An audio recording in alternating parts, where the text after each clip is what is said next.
this video is about friction versus volume, and it's the tension between getting more people in. This can be customers, people we're hiring, leads, right, and all that, versus making sure they are high quality.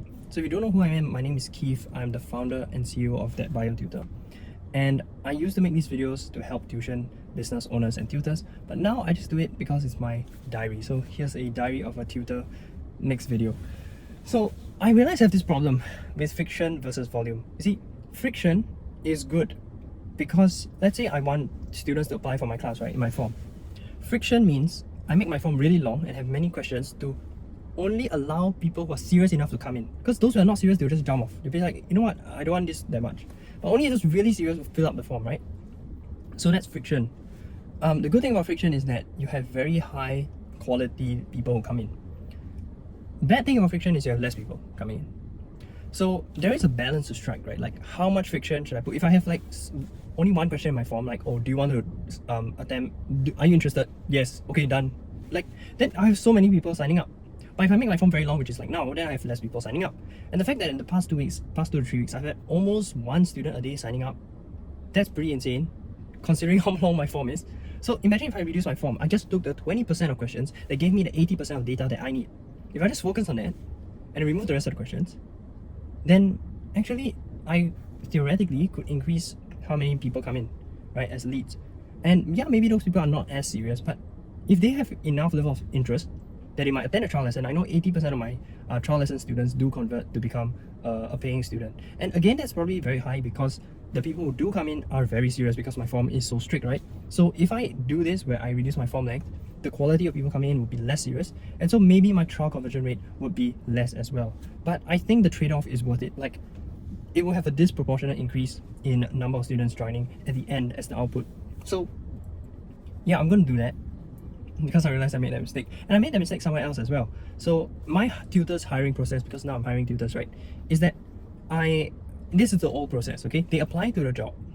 I then send them a message of, hey, watch these videos, okay, because I made very detailed videos about how life will be like as a tutor here, giving them more information, persuading them, showing them why it's such an awesome job. And then one of the videos is, here are 3 questions, answer them by sending to me on WhatsApp. And so I tell them, hey, watch these videos, answer the 3 questions, send me here.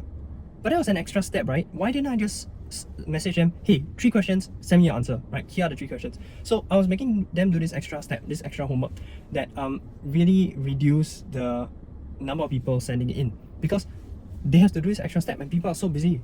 Plus, they have no guarantees that this is actually a good opportunity, even though I know it's the best job in the world for bio tutors here in Singapore. So if you are one of them, you know, please apply, because this is the best job. You will earn up to 21.6k per month, and you can work less than 30 hours a week.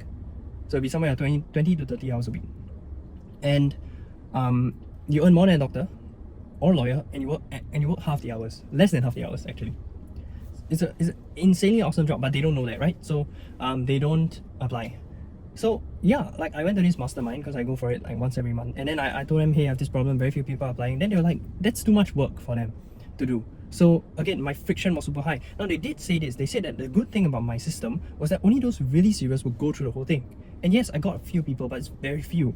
And now I'm like too far off. So I need to reduce friction to increase the volume. And so what I did was I just changed to, hey, here's the 3 questions, and I typed them out and then send me. You know, of course, I'm not the one doing it. My virtual assistant is the one who sends these out. Yeah, so friction versus volume, right? There are these two poles where we have to strike the balance.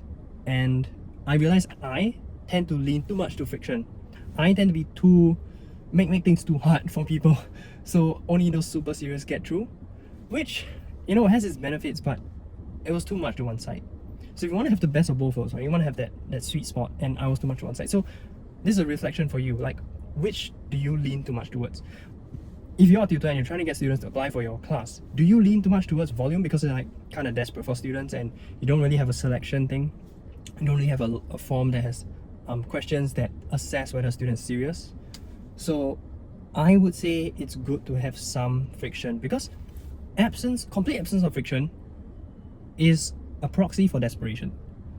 That you just need people so badly, you accept anyone. And I feel it actually increases interest if we add friction to some extent. So here's an example, right? I go for this business coaching thing, and when I sign up for it, they ask some questions about my business, and I noticed their form isn't as long as my form is for my students. And the form was pretty short, but there were a few questions like this that, you know, about your business, please elaborate in detail, or your application will be rejected. Something like that. And that statement, that extra statement, or your application will be rejected, that was friction, right? Because they are basically turning away some people. They're saying that if you don't want to provide more details, like, we don't consider you, we don't want to accept you. So dang, that was friction, and it increases their position in my mind, because it's like they know their worth, that they would willingly turn away people. And I think that increases the perception of value very highly, very significantly. So friction is good, and it's just how much, right? So I'm guessing most people out there, they probably lean to the other side because they're kind of desperate to get students. And so friction, maybe they need to add more friction, right? As for me, I need to reduce my friction. Yeah, so this is a note to future Keith, that ask yourself at this stage, maybe you're 1 month, 1 year, or 10 years from this video. And the question is, in what ways are you adding too much friction to your processes that you want to generate leads, or generate leads for it could be students, tutors, or maybe even friends, like which friends are you trying to make, and like, oh, is your criteria too high, that kind of thing. So yeah, because I tend to lean on the side of too much friction. So that's it for this video, and see you in the next one.